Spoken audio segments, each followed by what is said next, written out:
পোস্ত দিয়ে লাল শাক একবার বাড়িতে এভাবে বানিয়ে খেয়ে দেখুন, এক থাল ভাত কিন্তু নিমিষেই শেষ হয়ে যাবে। নমস্কার বন্ধুরা, টেস্টি ডিশেস বাই রুমা চ্যানেলে আপনাদের সকলকে স্বাগত জানাই।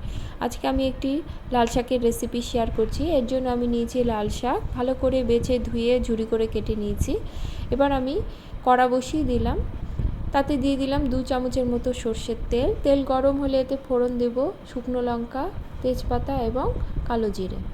এছাড়া ঝালের জন্য 2টো কাঁচা লঙ্কাও দিলাম। ফোড়ন থেকে সুন্দর গন্ধ বেরোলে শাকগুলো আমি দিয়ে দেব, আর দেব স্বাদ অনুসারে নুন এবং হলুদ।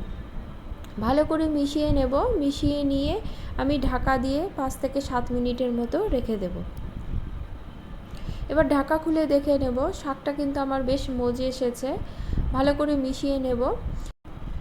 যেটুকু জল আছে জলটা শুকানো পর্যন্ত রান্না করে নেব। জলটা পুরোপুরি শুকিয়ে গেলে শাকের মাঝখানটা ফাঁকা করে এতে 1 চামচের মতো তেল দিয়ে দেব, আর দিয়ে দেব 1 থেকে 1.5 চামচের মতো পোস্ত। পোস্তটা দিয়ে তেলটার মধ্যে কিন্তু নাড়তে হবে। 1 থেকে 1.5 মিনিটের মতো নাড়লে পোস্তটা সুন্দরভাবে ভাজা হয়ে যাবে। এবার আমি শাকের সঙ্গে পোস্তটা ভালো করে মিশিয়ে নেব। মিশিয়ে নিয়ে আরও 2 থেকে 3 মিনিট কিন্তু আমি রান্না করে নেব। এবার এর মধ্যে আমি অল্প পরিমাণে চিনি দেব। আমি শাকে চিনি দিয়ে থাকি, আপনারা চিনি পছন্দ না করলে চিনিটা স্কিপ করতে পারেন। চিনি দিয়ে আরও মিনিট 2 মতো ভেজে নেব। এবার এতে কিছুটা বাদাম দেব। বাদামটা আমি শুকনো খোলায় ভেজে নিয়েছিলাম। বাদামটা দিয়ে আমি আরও মিনিট খানেকের মতো ভেজে নেব।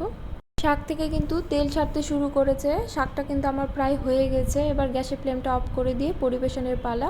ভিডিওটি ভালো লাগলে লাইক কমেন্ট করবেন এবং সাবস্ক্রাইব করে পাশে থাকবেন। দেখা হবে পরের কোনো রেসিপি নিয়ে। সকলে খুব ভালো থাকবেন। ধন্যবাদ সকলকে।